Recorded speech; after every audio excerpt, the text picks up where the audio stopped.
उर्मिला ने लक्ष्मण जी के जाने के बाद प्रतिज्ञा की थी, जब तक लौट कर नहीं आएंगे ये दीपक नहीं बुझेगा। आरती किए बिना ये दीपक नहीं बुझना चाहिए, माला सूखनी नहीं चाहिए।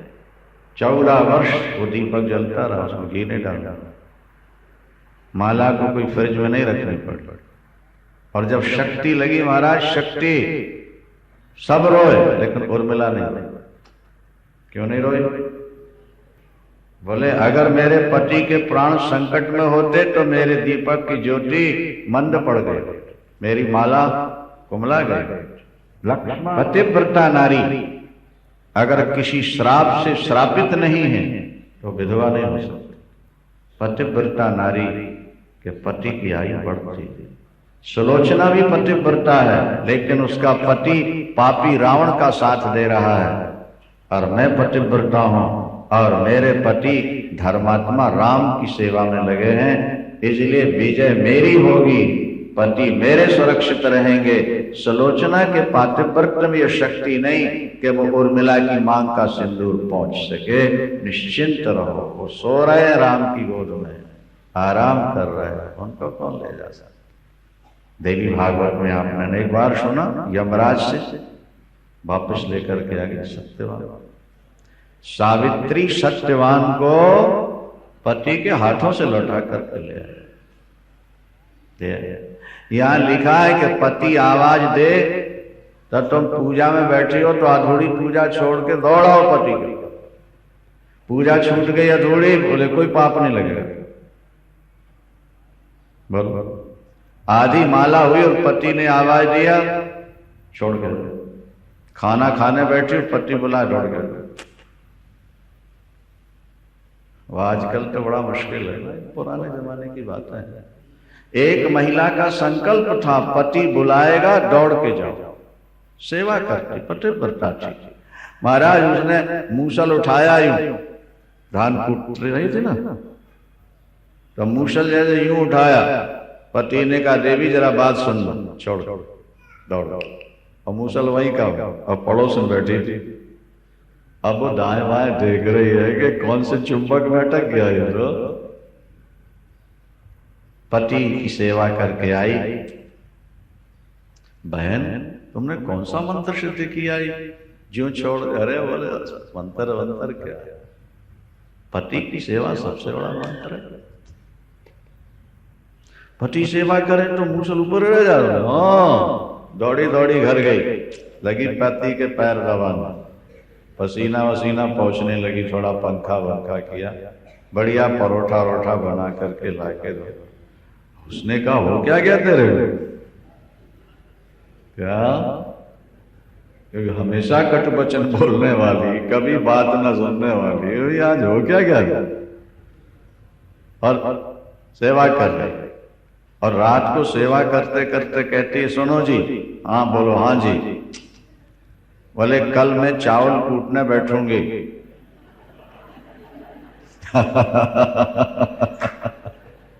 रिहर्सल करा रही है ना। बोले कल मैं चावल कूटने बैठूंगी, और जब मेरा मूसल ऊपर जाए क्या तो देवी जरा पानी दे दो, बोलना होगा तुम्हें। बोले बहुत अच्छा, जो कहोगी वही करेगा, क्योंकि एक दिन सेवा कर ली ना उसने।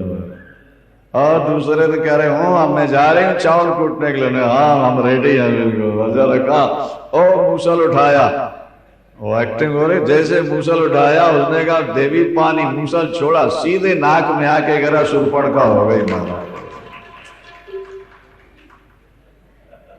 क्या समझे? असल तो असल है ना, नकल नकल है।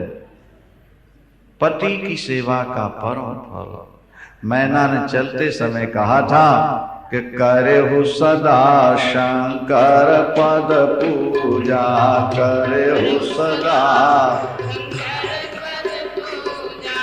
करे हो सदा शंकर पद पूजा, करे हो सदा।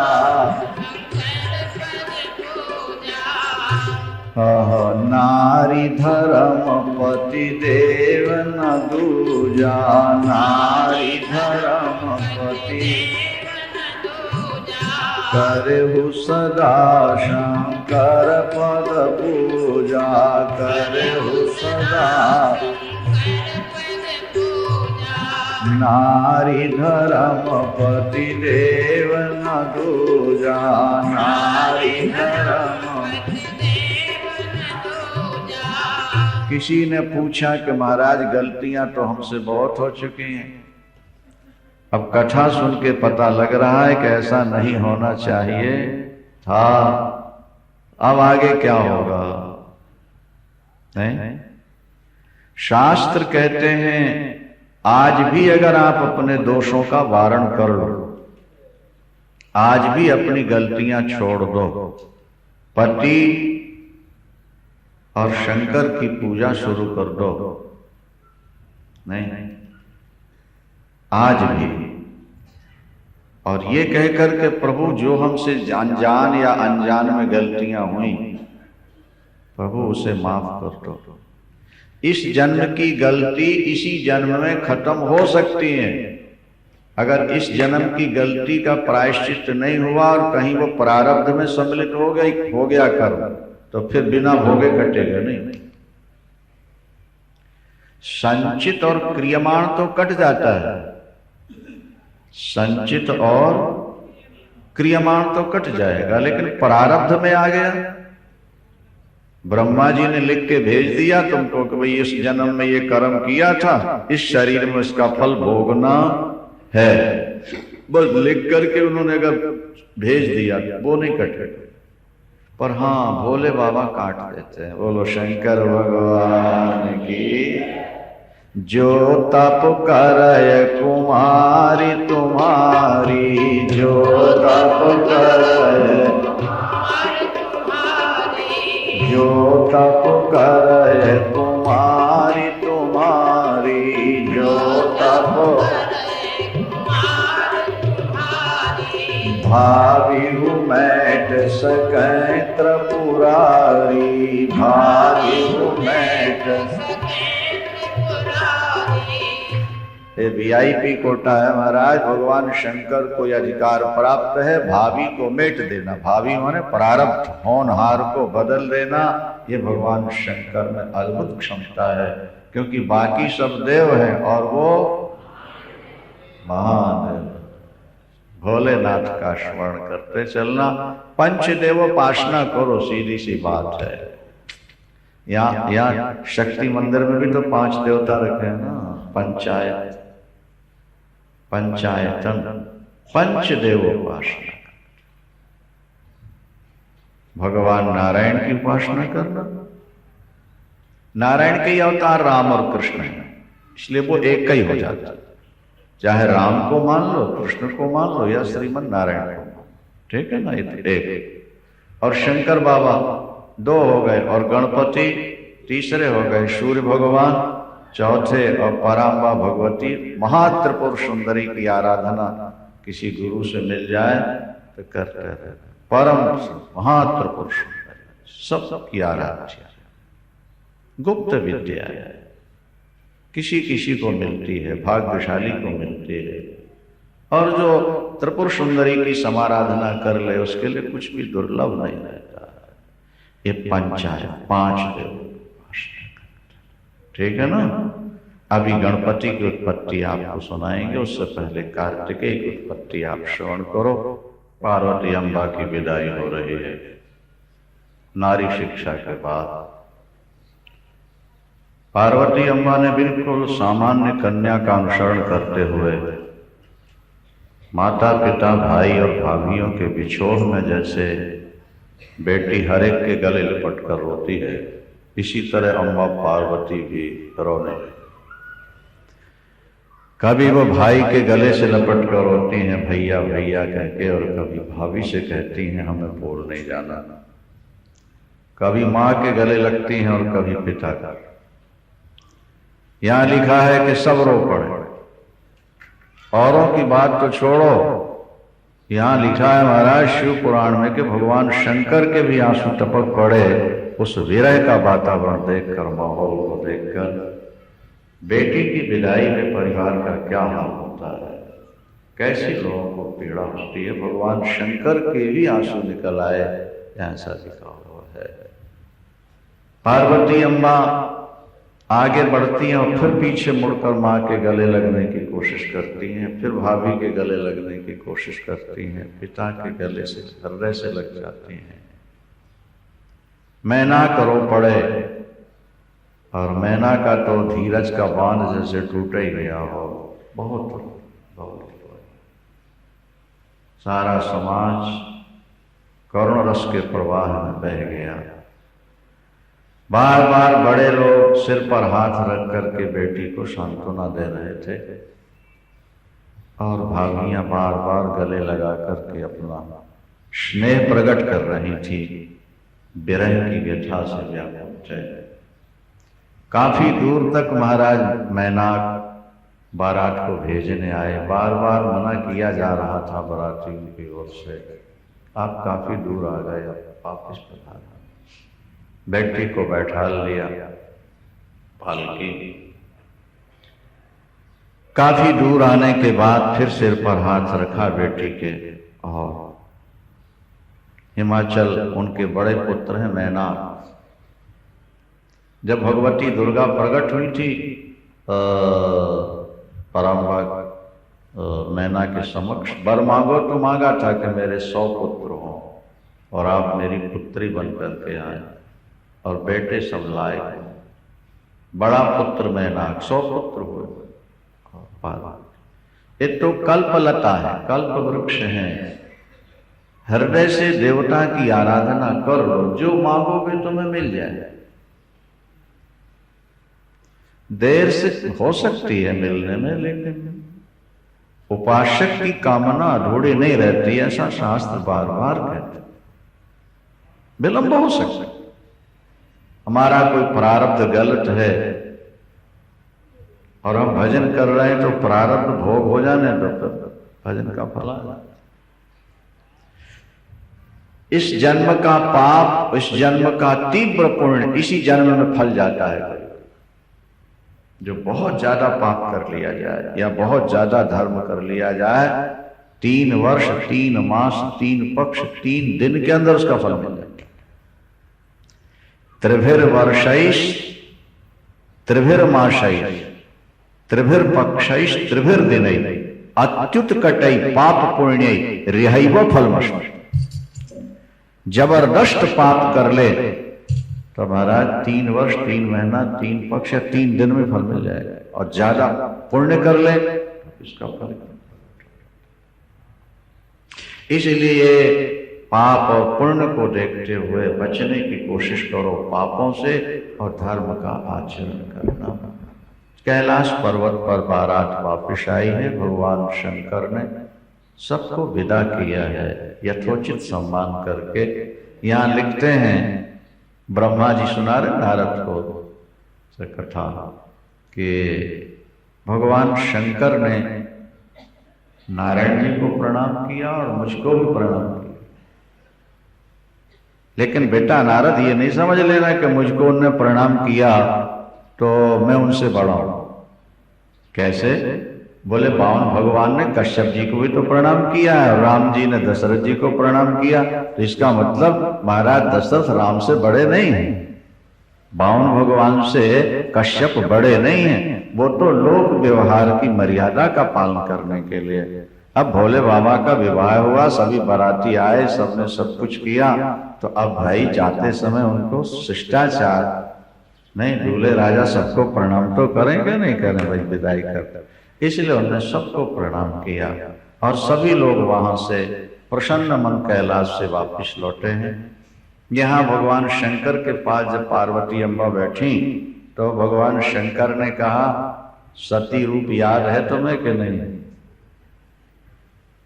क्या तुम्हारा अपना सती रूप तुम्हें याद है कि नहीं? तो पार्वती अम्बा भोले बाबा का हाथ दबाती हैं, कहती हैं महाराज मुझे सब कुछ याद है पर पुरानी बातें भूल जाओ, नया अध्याय शुरू हो रहा है इस तरफ जाना, क्योंकि वहां तो जिद वगैरह भी की थी ना, चली गई। विश्वास नहीं किया था। बोले आप उस पुरानी बातों को इस समय भूल जाओ। फिर भगवान शंकर के विहार का वर्णन है। ये तो काम को तो जला ही चुके थे, लेकिन फिर भी लोक धर्म का आश्रय लिया है इन्होंने।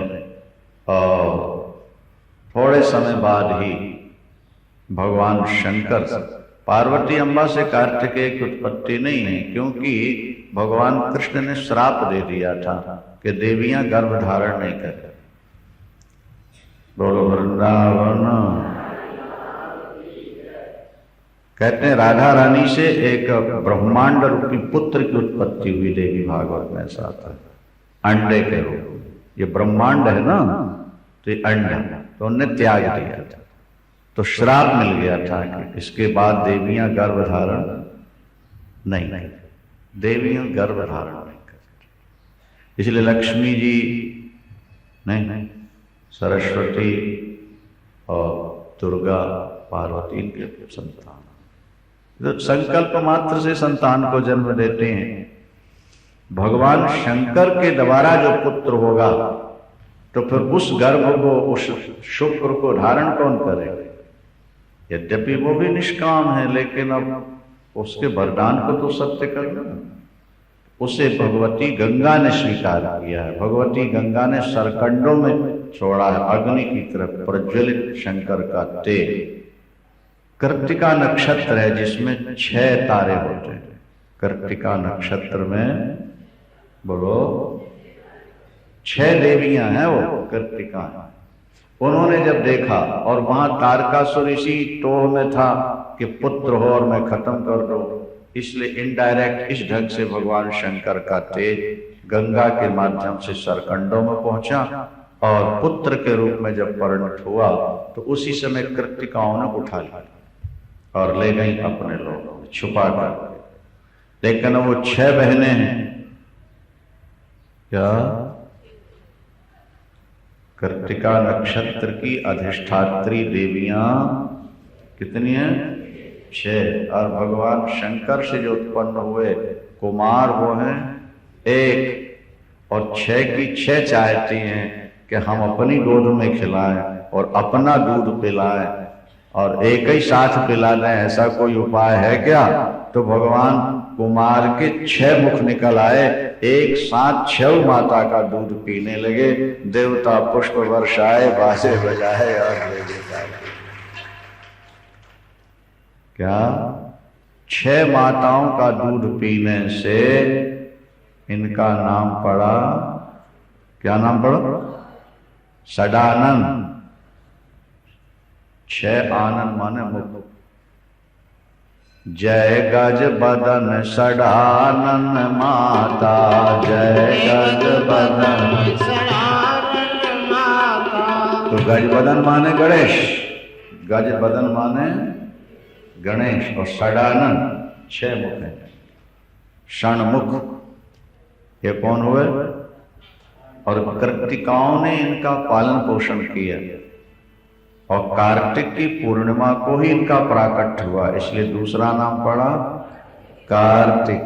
कृत्तिकाओं के पालन से इनका नाम कार्तिकेय। कार्तिक पूर्णिमा को इसलिए कार्तिकेय कहते हैं। कार्तिक पूर्णिमा को जो मल्लिकार्जुन का दर्शन करते हैं, श्रीशैल मल्लिकार्जुन, वहां कार्तिक भगवान का मंदिर भी है। कार्तिक क्रौंच पर्वत पर है, वो क्रौंच पर्वत पर कहीं। तो कहते हैं महाराज उसकी सब कामनाएं पूर्ण होती हैं। दक्षिण में बहुत लोग दर्शन करने जाते हैं, पहले ब्रह्मचर्य का पालन करते हैं महीने भर, और फिर पैदल जाते हैं पहाड़ में जाकर कार्तिकेय का दर्शन करने, क्योंकि कार्तिकेय कुमार है, इनका विवाह नहीं हुआ, इन्होंने विवाह नहीं कराया, क्योंकि गणेश जी का विवाह पहले हो गया छोटे भाई का, तो फिर उन्होंने कहा कि हम शादी नहीं करा। वो प्रसंग आगे का है, लेकिन हम पहले सुना देते हैं। प्रसंग ये था कि जब अम्बा पार्वती ने गणपति को प्रकट किया है ना, अपने शरीर के उबटन की मैल से बनाया है। किसको? गणेश। ये कथा भी आएगी, शाम को आ जाएगी। और जब ये दोनों भाई आपस में खेलते हैं, इनका खेल भी बड़ा मजेदार होता है कि गणेश जी थोड़ा मोटे हैं और कुमार तो बड़े सुंदर, कुमार ही है ना, सड़मुख है। तो खेल खेल में अपनी सूंड से कभी कभी कार्तिकेय जी को फंसा लेने। सूंड तो लंबी हुई ना इनकी, जहां हाथ ना पहुंचे वहां। अच्छा चलो आगे चल के ये प्रसंग आता है यहाँ कि दोनों भाइयों ने कहा भगवान शंकर अम्बा पार्वती से कि माँ हमारा ब्याह कर दो। गणपति ने कहा कि हमारा ब्याह पहले कर दो, और कार्तिकेय ने कहा हमारा ब्याह पहले कर दो। भगवान शंकर अम्बा पार्वती बोली तुम दोनों हमारे प्यारे बेटे हो, दाई बाई आंख दोनों प्यारी होती हैं, दाया बाया हाथ दोनों प्यारे होते हैं, तुम हमें दोनों प्यारे हो।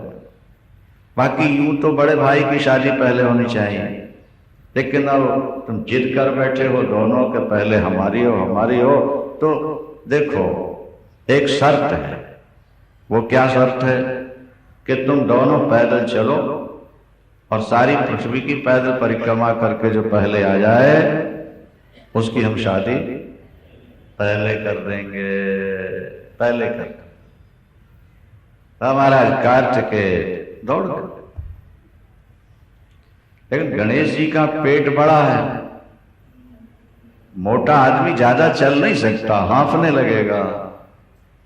जितना पतला होता उतना दुष्ट होता है, चुस्त होता है, और मोटा हो गया तो डड्डू छाप हो जाता है। फिर तो बैठा उठने बैठने में भी तकलीफ होने लगती, हाथ पैर पतले पतले, अब पेट निकल आए बाहर। तो अब गणपति ऐसे देवता हैं कि जिनका पेट लंबोदर उनका नाम। क्या नाम है? हाँ, लेकिन एक बात लिखी यहां बड़ी सुंदर, शरीर भले मोटा हो, शरीर भले रोगी हो, पर जिसकी बुद्धि निर्मल है वो दुनिया में महान। तुम्हारे पास सब कुछ है लेकिन बुद्धि नहीं है, बेकार हो, किसी काम नहीं। सबसे ज्यादा कीमती वस्तु बोलो भाई बुद्धि है। व्यक्ति की पूजा नहीं होती, पूजा तो बुद्धि की होती है। मैनेजर भी फैक्ट्री में काम कर रहा और लेबर भी काम कर रही, लेकिन एक तारीख को तनख्वाह दोनों की बराबर है। बोलो भाई क्यों? जब दोनों बराबर टाइम दे रहे हैं तो तनख्वाह भी तो बराबर होनी चाहिए। जिसकी बुद्धि ज्यादा होगी उसकी तनख्वाह ज्यादा।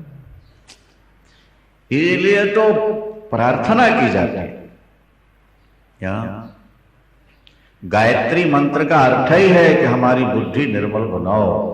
अब जिनको गायत्री जपने का अधिकार नहीं उनको दूसरी गायत्री भी, सर्व चैतन्य रूपाम ताम आद्याम विद्याम च धीमहि बुद्धिम याना प्रचोदयात्। ये देवी भागवत का पहला श्लोक। सर्व चैतन्य रूपाम, जो शुद्ध चेतन रूपा है, चिन्मयी शक्ति है, सुप्रीम पावर है। सर्व चैतन्य रूपाम ताम आद्याम विद्याम च धीमहि, उस आदि विद्या महामाया का हम ध्यान करते हैं। बुद्धिम याना प्रचोदयात्, वे हमारी बुद्धि को निर्मल बना के परमात्मा में लगा दें। नहीं, जो उस मंत्र के जप का फल है वही इसके जप। इसमें कोई ज्यादा विधि विधान भी नहीं है। अष्टो, अब कार्तिकेय तो चल पड़े और गणेश जी सोचने लगे मैं तो एक कोस चल के ही थक जाऊंगा, बैठ गए चुप मार के। बुद्धि दीप है किनकी? हाँ, ये बुद्धि के दाता कहलाते हैं। शंकर सुवन जो ये है ना, पार्वती के नंदन, ये मुद मोदक तो खाते हैं खुश हो और बुद्धि बढ़ा देते हैं। अभी हम आगे शाम को व्याख्या करेंगे। महाराज दूरबा से इनकी पूजा करो, 1000 लड्डू चढ़ा कर पूजा करो, फिर देखो गणपति की और ये भी लिखा है शिव पुराण में कि दक्ष प्रजापति के यहां जो यज्ञ में विघ्न आया, उसका मूल कारण क्या था? तो सती जी स्वयं कहती हैं कि उस समय गणपति की पूजा नहीं हो पाई, नवग्रहों की पूजा नहीं हो पाई थी विवाह में और यज्ञ आरंभ में, इसलिए उसमें विघ्नोपस्थ। किसी भी मंगल कार्य में गणपति का पूजन वो शाम को सुनाएंगे। अभी तो इतनी सुन लो कि बस कार्तिकेय जा रहे थे, हम पृथ्वी की परिक्रमा करके लौटेंगे और ये सोच करके कि छोटा भाई तो मोटा है, वो तो ज्यादा चल नहीं सकेगा, मैं बड़ा भी हूं और तेज चलता भी हूं, इसलिए शादी तो मेरी हो। लेकिन छोटा भाई मोटा तो है पर बुद्धि तो बहुत पतली है ना उसकी। तो यहाँ शिव पुराण में लिखा कि गणपति ने सोचा कि मैं यूं तो परिक्रमा नहीं कर सकता, चलो दूसरी युक्ति निकालता हूं। उठे और माता पिता के पास पहुंचे और उन्होंने कहा, पिताजी माताजी ये 2 आसनें मैंने बिछाई हैं, कृपा करके इसमें जरा विराजमान हो जाओ। बहुत अच्छा बेटे, पिता सम्मान दे तो बेटा सम्मान दे तो माता पिता बड़े खुश होते हैं। पूज्य पिताश्री इसमें जरा विराज जाइए, माँ इसमें पधार जाओ। बहुत अच्छा बेटे, बैठ गए, गंध पुष्प से पूजन किया, नहीं समझ में आई बात, और हाथ जोड़ के परिक्रमा करने लगे। 1 2 3 4 5 6 7 परिक्रमा, और हाथ जोड़ करके बोले पिताजी अब तो पहले विवाह मेरा होना चाहिए। शंकर भगवान अम्बा पार्वती बोले, गणपति तू कैसी बात करता बेटा, अभी रैस में शामिल ही नहीं हुआ और शादी की बात करने लगा। कार्तिकेय तेरा बड़ा भाई तो आगे दौड़ गया और तू यहाँ लगा है पूजा पाठ में, कर मेरी शादी कर दो। जब तक पृथ्वी की परिक्रमा नहीं करेगा पूरी तब तक शादी। गणपति बोले, पिताजी मैंने तो 7 परिक्रमा कर ली पृथ्वी की। झूठ बोल रहे हो तुम, अभी गए नहीं परिक्रमा में, कह रहे 7। पिताजी क्या वेद ये नहीं कहते कि माता पिता भगवान और ये सारा संसार भगवान के अंदर निवास करता है? क्या जब माता पिता भगवान और ये संसार भगवान के ब्रह्मांड निकाया निर्मित माया रोम रोम प्रति वेद कहें, सारा ब्रह्मांड तो आपके अंदर ही हो गया ना पिताजी। और मैंने 1 नहीं 7 परिक्रमा आपकी कर ली। इस आधार पर शादी पहले मेरी होनी चाहिए। या तो आप ये कह दो कि शास्त्र के वचन गलत हैं, वेद व्यर्थ हैं, और अगर वेद व्यर्थ होंगे तो पिताजी आप लोग भी व्यर्थ हो जाओगे, क्योंकि वेदों से आपकी सिद्धि होती है क्या भगवान। इसलिए या तो उसको प्रमाण मानो और नहीं तो वेद के वचन को कह दो मिथ्या है। एक दूसरे की ओर देखने लगे भगवान शंकर, अम्बा पार्वती मुस्कुराए, बोले बुद्धि इसकी तीव्र है, इसने अपने को अपनी जुक्ति में फंसा लिया, अब तो इसकी पहले शादी करनी। विश्वरूप नाम के प्रजापति विश्वरूप, उनकी 2 बेटियां थी। विश्वरूप, एक का नाम था सिद्धि और दूसरे का नाम था बुद्धि।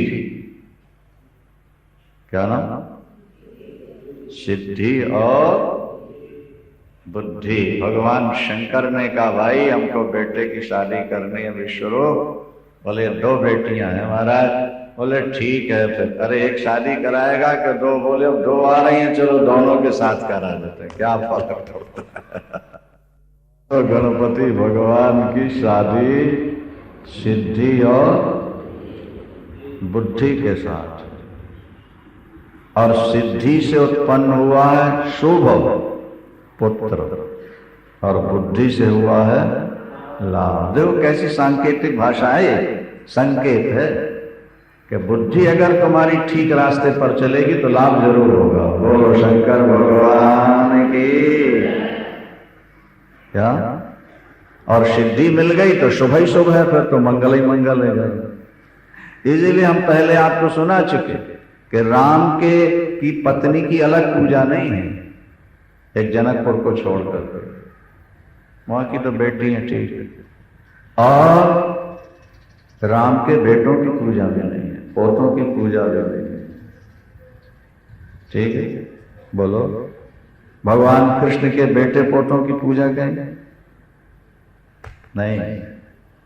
लेकिन ये शिव परिवार की ही महानता और विशेषता है कि शंकर पूजे अलग, उनकी धर्म पत्नी पूजे अलग, और बेटा पूजे, अच्छा बेटा पूजे चलो, बोले पोते भी पूजते हैं और पुत्र बधुआ भी पूज रहे हैं। सिद्धि और बुद्धि की भी पूजा है, शुभ और लाभ की भी पूजा है। शुभ लाभ लिखते हैं नहीं लिखते आप क्या? शुभ ये लाभ, ये दो बेटे हैं गणपति के, क्षेम और लाभ भी नाम है और शुभ और लाभ भी। शुभ कह दो या क्षेम कह दो, एक ही चीज। सिद्धि से हुए हैं शुभ और बुद्धि से हुए बुद्धि से लाभ। अच्छा, तो सिद्धि बुद्धि की भी पूजा, शुभ और इनकी दो दासियां चमर डुलाने वाली रिद्धि और सिद्धि, उनकी भी पूजा। देखो परिवार सबकी पूजा होती है। शिव परिवार महान। शिव की आराधना के बिना कुछ होगा नहीं। देख लो तो इसलिए भोलेनाथ को भी थोड़ा सा बजते रहो, भोले बाबा सब दे दे। अच्छा, बात तो लंबी हो गई, हमें पहले वाली बात करनी है तो पीछे वाली पहले हो गई। अच्छा, जोर से बोलेंगे आप, शंकर भगवान की। अभी तो गणपति की उत्पत्ति भी नहीं हुई, लेकिन आगे वाली बात कहनी पड़ी, प्रसंग था ना। आप जब कार्तिकेय घूम करके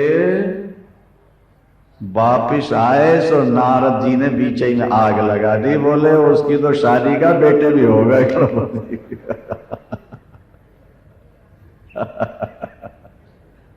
शादी क्या, बेटे भी हो गए, और वो रेस में शामिल भी नहीं हुआ और शादी हो गई। देख लो बुद्धि का क्या चमत्कार है। बुद्धि में तो जितनियां होती है हमारा।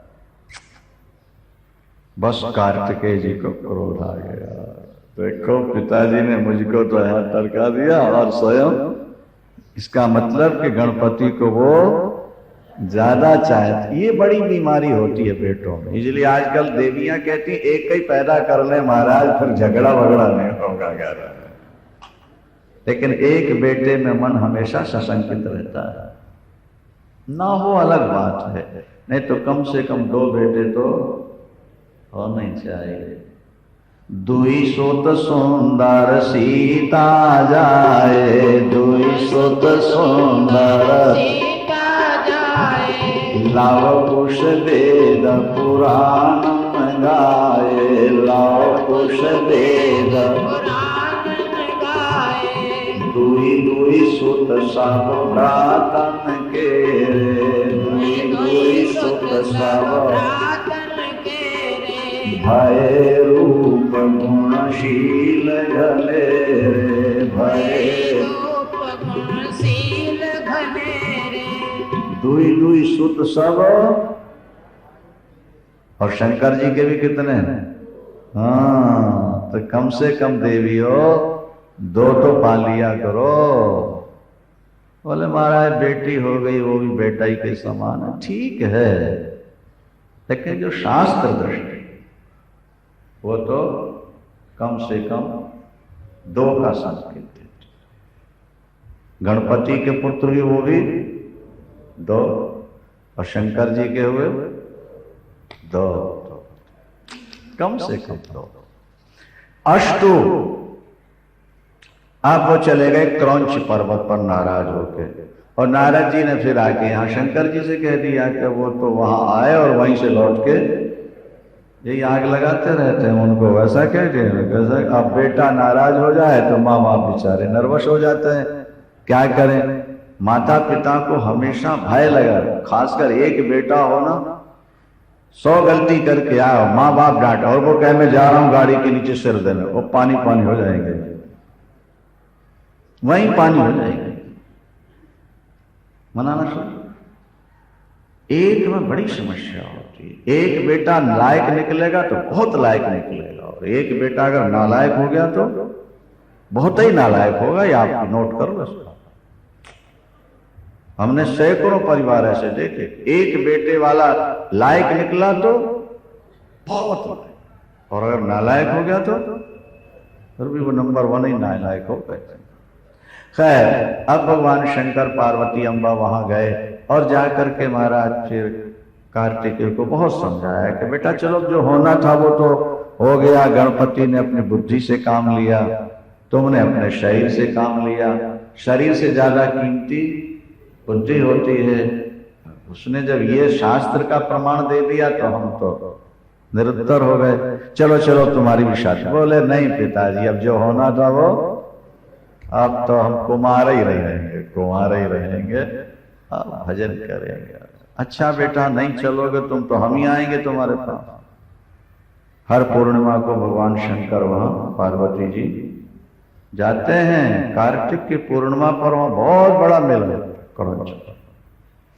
अष्टु, यहां जब कुमार पैदा हुए, ये बात यहां से चली थी, वहां पहुंच गए। बोलो शंकर भगवान। कार्तिकेय को कृतिकाओं ने पालन पोषण किया, दूध पिलाया, इसलिए वो कार्तिकेय कहलाए। ला करके अंत में कार्तिकेय ने, ब्रह्मा जी ने ये पुत्र मां पार्वती की गोद में डाल दिया कि ये भगवान शंकर का ही पुत्र है। इस ढंग से पालित होकर पार्वती अम्बा को जैसे प्रथम पुत्र के रूप में कार्तिकेय मिले, गदगद हो गई, गदगद हो गई। बार बार सिर पर हाथ फेरती, मुंह चूमती हैं, देवता पुष्प बरसाते हैं बाजे बजाकर। सभी देवता मिलके आ गए महाराज। सभी देवताओं ने अपनी शक्ति दी है, शक्ति दी है। यहां लिखा हुआ है, लक्ष्मी जी ने इनको, पार्वती अम्बा ने पहले इनको वरदान दिया समस्त ऐश्वर्य का और साथ में चिरंजीवी होने का। लक्ष्मी जी आई हैं तो उन्होंने दिव्य संपत्ति और विशाल एक मनोहर हार गणपति कार्तिकेय को समर्पित किया। भाई, किसी के घर बेटा होता है तो भाजी के रूप में देवियां जाएं तो कुछ तो देना पड़ता है कि नहीं देना? तो बोलो, भगवान के बेटा हो भले तुम ना दो, लेकिन पड़ोसियों को और मित्रों क्या तो देते ही रहते हो। पार्वती मंगल जैसा मंगल कार्य हुआ नहीं, कुछ तो समर्पित होता ही है, तो शिष्टाचार है। बोलो शंकर भगवान की। सावित्री देवी ने प्रसन्न होकर के सारी सिद्धियां गणपति को प्रदान कर दी। बड़ा महोत्सव मनाया गया। सभी लोग आनंद मग्न होकर के नाच रहे थे, गा रहे थे। एक जन्म और एक शादी, दो ऐसे उत्सव हैं जहां हर अपने कहलाने वालों के मन में खुशी भर जाती है और लोग खुशियां मनाते हैं। महाराज, खूब खुशियां, खूब निछावर हुई, खूब वारना हुआ, खूब लोग नाचे और गाए और देवता पुष्प वर्षाए, खूब बाजे बाजे बजे, आनंद। ठीक है ना? सब कुछ समय के बाद ये बड़े हुए, सब देवता मिलकर के आते हैं, सब देवता मिलकर के आए हैं। सब ने प्रार्थना की कि तारकासुर राक्षस जिसने सारे संसार में अत्याचार मचा रखा, इंद्र की सिंहासन छीन ली थी उसने। वो तो ब्रह्मा जी गए, उसको समझाया, बुझाया, डरवाया, तब उसने आकर के महाराज वो छोड़ा। इंद्रासन इंद्रासन पर तारकासुर। देवताओं ने अपनी दिव्य शक्तियां सब कार्तिकेय को समर्पित की और सेनापति बना दिया कार्तिकेय को। ये देवताओं के सेनापति हैं कौन? कार्तिकेय। मनुष्यों के सेनापति नहीं, देवताओं। सर्वाध्यक्ष पद इनको दिया, देवाध्यक्ष पद सब देवताओं ने, क्योंकि विष्णु भी नहीं मार सकते थे तारकासुर, ब्रह्मा नहीं मार सकते, वरदान दे दिया था ना। शंकर से उत्पन्न पुत्र ही तारकासुर को मार सके। वहां तो विष्णु भी बेचारे के कर्तव्य विमूढ़ थे। भगवान विष्णु ने भी आकर के उपहार दिए और सर्वाध्यक्ष पद का समर्थन किया, प्रस्ताव रखा, फिर समर्थन अनुमोदन समर्थन हुआ और सबने अपने अपने दिव्य शस्त्र प्रदान किए और कुछ समय के बाद फिर जब कार्तिकेय की अवस्था बढ़ी, ललकारा युद्ध के लिए तारकासुर आया। इस तरफ से श्रीमन नारायण साथ में पहुंच गए, इंद्र, महेंद्र, कुबेर, वरुण सब देवता थे, और उस तरफ तारकासुर था। विशाल वाहिनी, विशाल सेना को लेकर के आया महाराज। भयानक युद्ध हुआ। पहले तो भगवान विष्णु से उसका युद्ध हुआ, और भगवान विष्णु ने तो एक बार उसको ऐसा मारा कि नीचे गिर गया, मूर्छित हो गया। लेकिन मर तो सकता नहीं था वो भगवान विष्णु से भी। फिर उठ खड़ा, शास्त्र से, सुदर्शन चक्र से कट ही नहीं सकता। गदा की चोट से गिरता है, मूर्छित होता, और फिर उठ खड़ा होता। अंत में भगवान विष्णु को पीछे बढ़ना पड़ा। आकाशवाणी कि ये किसी के द्वारा मरेगा नहीं, मरेगा केवल कार्तिक।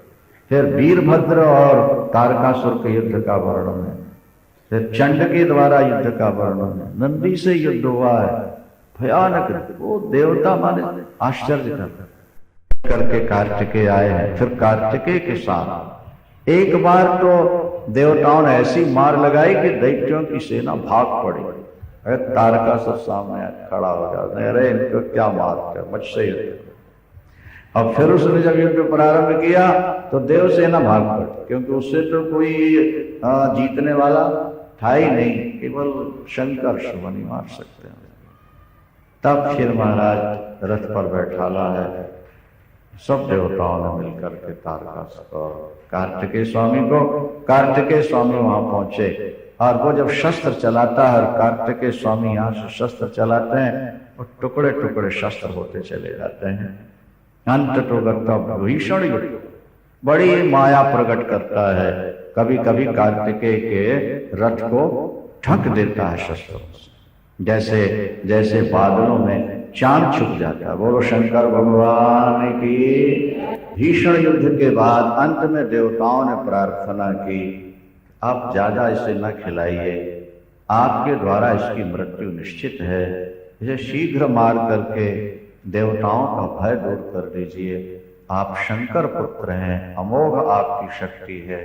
बस फिर तो रथ से कूद पड़े कार्तिकेय, और एक उन्होंने शक्ति हाथ में उठा ली, जैसे वज्र होता है, जलती हुई मशाल जैसे होती, लपटें निकल रही थी उसके अंदर से। कार्तिकेय ने देखा कि सामने आ रहा है उसको मारने के लिए, और न महाराज खींच करके अपना त्रिशूल चलाया, उसको खत्म किया, गदा फेंकी, उसको टुकड़े टुकड़े के। अब फिर अपनी वो शतग्नि जो शक्ति थी, शक्ति छोड़ दिया कार्तिकेय ने, और शक्ति ने जाकर के कार्तिकेय को महाराज, शक्ति कार्तिकेय की निकली, और उसने तारकासुर के टुकड़े टुकड़े करके छितरा दिया। देवता पुष्प वर्षाए, खत्म तारकासुर की मृत्यु। देवताओं के हृदय में विजयोल्लास, आनंद से भर गए देवता, और सभी आकर के कार्तिकेय को धन्यवाद देने लगे। अपनी अपनी शक्ति, अपना अपना तेज, अपना अपना आशीर्वाद सबने समर्पित किया। ये देवताओं के सेनापति, इनका वाहन है मयूर। किनका? मयूर वाहन क्यों रखा? क्योंकि मयूर ब्रह्मचारी होता है। मयूर ब्रह्मचारी है, और स्वयं भी, हाँ, जैसे दुर्गा क्या है? शक्ति। इसलिए वाहन किसको चुना? बोले जो जंगल का राजा शक्तिशाली, सिंह शक्ति का प्रतीक, इसलिए शक्ति को वाहन बनाती है। इसी तरह कार्तिकेय भगवान ने मयूर को वाहन बनाया। वो ब्रह्मचारी है, स्वयं ब्रह्मचारी है। देवताओं ने उनको बहुत कुछ दिया, आशीर्वाद दिया ही है। अमित शक्तियां, अमित पराक्रम। जो व्यक्ति कार्तिकेय भगवान का जन्म और उनके द्वारा तारकासुर का वध श्रवण करता है, वह व्यक्ति भी संकटों से मुक्त होता है, उसकी भी समस्त कामनाएं पूर्ण हुआ करती हैं। ये भगवान शंकर के ज्येष्ठ पुत्र हैं। अब गणपति की उत्पत्ति और भगवान शंकर के साथ उनका भीषण युद्ध, किनका? गणपति का, गणेश और शंकर का युद्ध। अब फिर से कटना और लगना, अब फिर आशीर्वाद। ये बड़ी सुंदर कथाएं शाम को आकर श्रवण करेंगे आप लोग। पार्वती मंगल की और आज कार्तिकेय भगवान की उत्पत्ति और देवताओं के विपत्ति निवारण की आप सबको बहुत बहुत बहुत बहुत बधाई है। परमात्मा कृपा करें, सबकी विपत्तियों का निवारण हो, सबके घर मंगल हो। हर हर शंकर भगवान।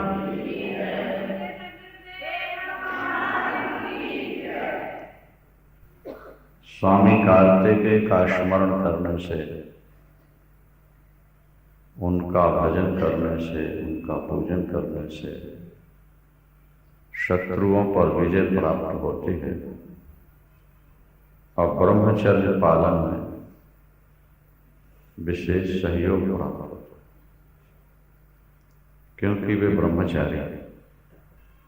कुमार कार्तिकेय का स्मरण शत्रुओं का नाशक और ब्रह्मचर्य में सहयोगी। ब्रह्मचर्य जीवन की बहुत ऊंची वस्तु है। ध्यान से सुने बात। ब्रह्मचर्य जीवन की बहुत उपयोगी वस्तु है, बहुत ऊंची। ब्रह्मचर्य इसका नाम इसलिए पड़ा कि ब्रह्म अपनी स्थिति से कभी च्युत नहीं होता, कभी गिरता नहीं। उसका नाम अच्युत भी है। नहीं, जो व्यक्ति ब्रह्मचर्य का पालन करेगा उसकी शक्ति दिन दूनी रात चौगुनी बढ़ती है। एक दार्शनिक विषय है, इस पर थोड़ा विचार करना है। कहते हैं जो जीवाणु जीव शुक्र के अंदर आते हैं वे अपने अपने संस्कार लेकर के आते हैं और एक एक जीवाणु के अंदर बहुत सारा तेज तप सुरक्षित होता है और एक एक बिंदु में कई हजार जीवाणु होते हैं। डॉक्टर भी इस बात को मानते हैं।